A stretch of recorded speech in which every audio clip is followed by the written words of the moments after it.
So in this video, we're going to check out what's inside this replacement Dyson V6 Vanon battery pack.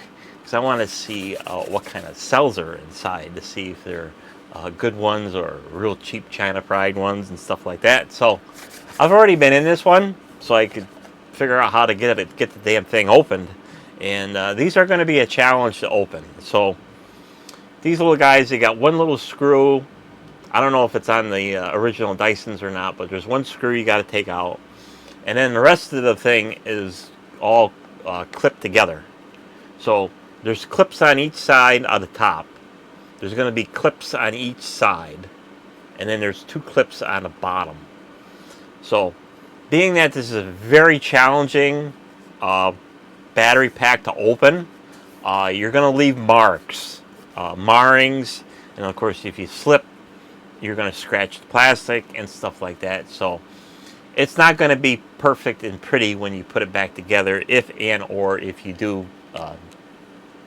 fix it and replace the cells or check out what's wrong and stuff like that. So the best tool I found to open these is I tried them really thin bladed spudgers, and you end up wrecking them and stuff like that. So your best tools to have is of course your standard like heavy duty spudger that you can get a pretty good thickness on. Pretty thick and robust. Also, another thing that really helps is if you could find a heavy duty like chisel X-Acto blade for your X-Acto knives. So you can find that wide bladed chisel, stuff like that. And what we're going to be doing is we're going to be going under. There's a seam here. You can see it, clearly see the seam that goes all the way around. So what we got to do is get the chisel in there and then get under it. So underneath the small section, because that's where the clips are. So once you get under them to unlatch them, and of course you got to kind of really dig under them and get underneath it like such. And there's really no harm of doing this. So if you go too deep, there's plenty of protection around the cells where you're not going to damage anything. And then the same thing on the other side and all the way around. So like I said, you're going to mar it, you're going to scratch it, it's not going to go back together pretty, but it will come apart. You're going to have to work at it. So for you on the camera, we'll just go ahead and take this back apart again. Of course, after you do it the first time, the second time is usually the easiest.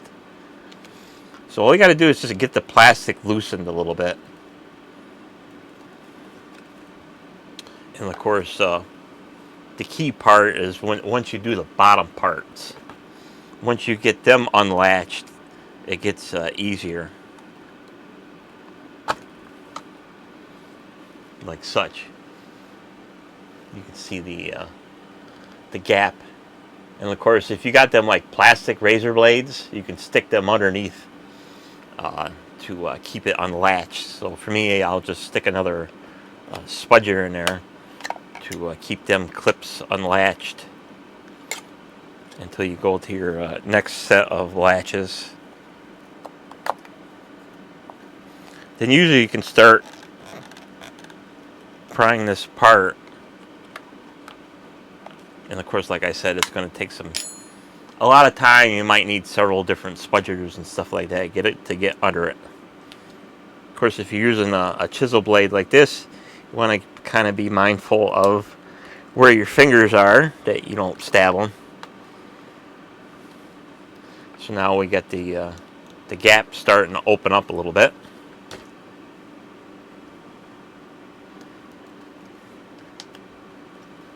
And like I said, I've already been in this one, so it's going to be easier to open this the second time. And then we'll take the screw out.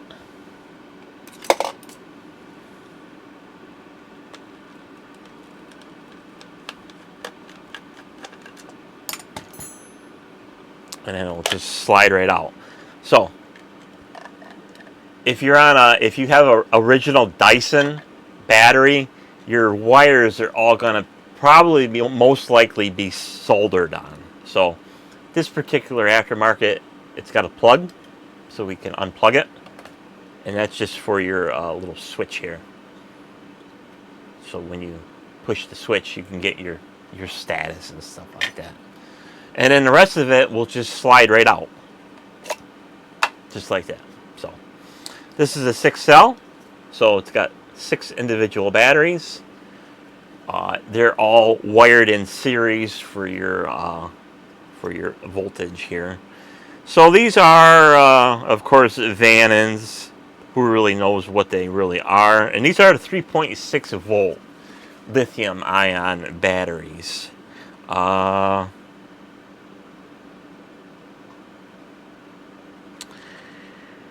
don't really know the milliamp capacity. They might be 3 amp hour. Because it's got 3,000 in one of the numbers. No, that's just a different serial number. But if you are going to be replacing these cells, of course, it's pretty, for the mechanically inclined, it's pretty easy to do. Of course, these are all welded on with a welder. I do have a welder here, but you also can solder everything on. If I were to do this, what I would do is I would sever all the balance connections and try to preserve as much metal as possible. And then after that, whatever you can salvage for the strips. If you mar them up too bad, you're going to have to pretty much make your own battery strips back up. But they can be easily found, these nickel strips, and anything that you find will work, because this is not really a huge amount of amperage going through this thing, as long as you connect all the cells. If you do choose to use that method of replacing all the cells, you probably want to take a picture or several pictures of how this was all originally made before you rip it apart, in case you get distracted or called away and you forgot how each one is connected in there and stuff like that. But of course, like I said, there's not going to be a lot of people that are going to be actually crazy enough to do this. But if you're going to do it DIY, my suggestion is you can either go a couple of ways. The hard way is trying to get this whole balance board off, which is really challenging. I've done it before in a previous vacuum battery. It is a chore to get like a 6-cell. I mean, I did a 7-cell, and that's hard enough. But if I were to do it again, I would definitely sever, take like a grinding wheel and sever as much nickel as possible on each connection here, and then when you put your strip back on, then you can basically solder it back together, and that would be the least amount of hassle to rebuild one of these things. And I've rebuilt them. I made a top-end vacuum cleaner battery pack even better than factory. Of course, I had to do it twice because the first set of batteries didn't have enough gonads. It would work, but it wasn't really suited for the particular situation I was intending it for.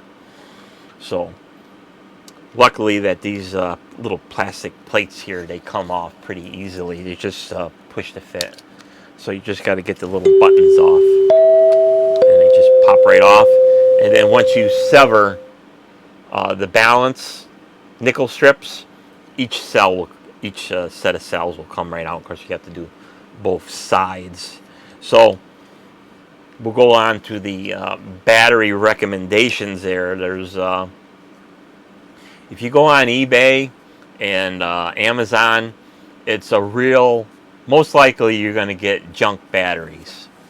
If you go to a legitimate like flashlight site, and there's a lot of them out there, or if you go like to 18650.com, their store here, they got a nice, not a huge selection of 18650s, but when you do and are shopping for replacement 18650 batteries for power tools, try to get 25 amp or above type cells for power tool batteries. On my other battery pack, I put 20 amps in there. That is, I would say, a little bit below bare minimum for cells. When that other vacuum runs on like medium, the default power is, every time I would turn that particular vacuum on, the default is medium speed or low. You get a lot of vacuum time to pour to the point where you'll actually get bored and you'll run out of things to vacuum. But on high, the runtime of the power tool was very short, probably even less than factory. So wasn't a really good choice on my part of choosing 20 amp packs, 20 amp cells. So I went back into that particular pack and put 25 amp, actually not even 25 amp, I put 35 amp battery packs in there. So the higher the amperage, the better off you'll be. And I believe I put 35 amps, but the capacity, I believe, was either 2300 or 2700 or something like that. There's a lot of cells out there that are they go up to about 3600 milliamp hour packs. And if you're shopping for battery pack or replacement cells, and you'll see all these China Pride ridiculous listings of like 9900 milliamp hour. That is not possible to put that much energy in a single little cell. It's not possible. There's not enough room in an 80 to put 9900 milliamp hour in it. And of course, the maximum that you can get, and if you can find them, because they're kind of a rarity, is 3600. That's the maximum amount of milliamp hour that you can get for an 18650. If you see anything more than that, it's a legitimate lie. It's not possible. Like your most common 18650s, they're going to be 2000 milliamp hours or 2 amp hours. Of course, like I said, if you're shopping for power tool batteries, basically the higher the amperage, the better off the battery is going to be. Yes, you will not get, it's almost impossible to find a 3600 milliamp hour battery pack that can run over 25 amps. If you could get, if they were commonly made, it would be awesome to put, 30 amp, 3500 milliamp hour packs and build battery packs like that. You'll have one hell of a battery pack, but in reality, they don't exist. Because you'll see listings for 3500s, and they'll be like 8 amps or 10 amps.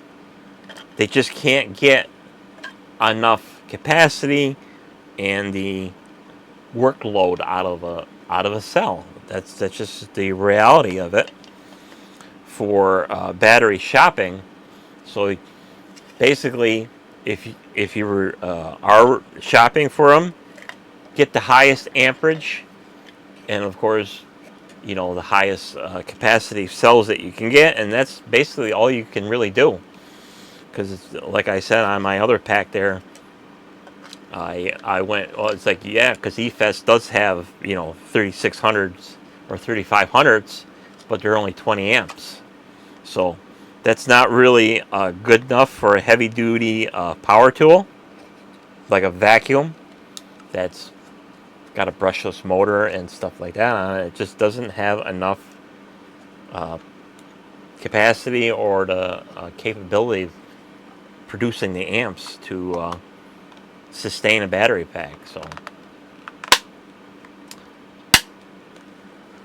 and of course, when you are all done and reassembling, it's just a snap, and then the battery is good and new. So these Vanons, they have at least a good amp rating cells in there. I don't know what the exact. Of course, they say it's 4 amp hours. Well, that's a lie, because like I said, 18650s do not have 4 amp hour cells in them. They can't be made. Now, if it said 3.5 amp hour, I would believe it. But 4 amp hour, no, it's not a 4 amp hour. Might be, probably, they might be 23s, they might be 25s or 27s. And this particular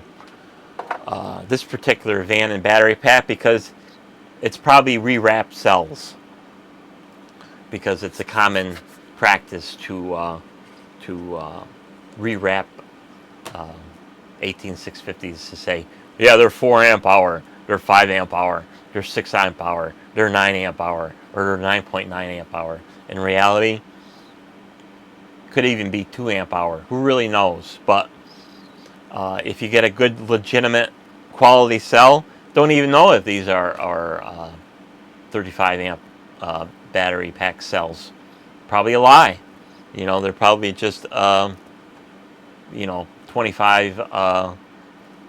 amp 2500 or even 2000 milliamp hour packs. Don't really know. You'll never find out, because you don't know what China does. You know, we all know what China does real well. Just like these 26650s.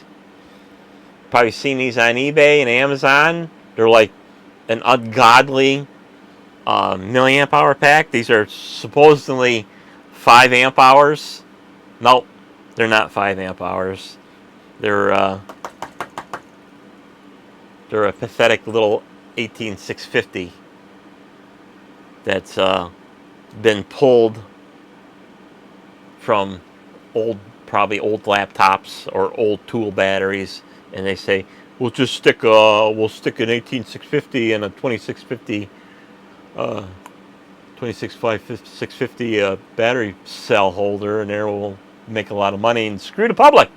So I'm just rambling on now. So that's how to take apart your Dyson type batteries. Of course, you got to be aware of how they're constructed when you do eventually pull it apart. That's my only highlight.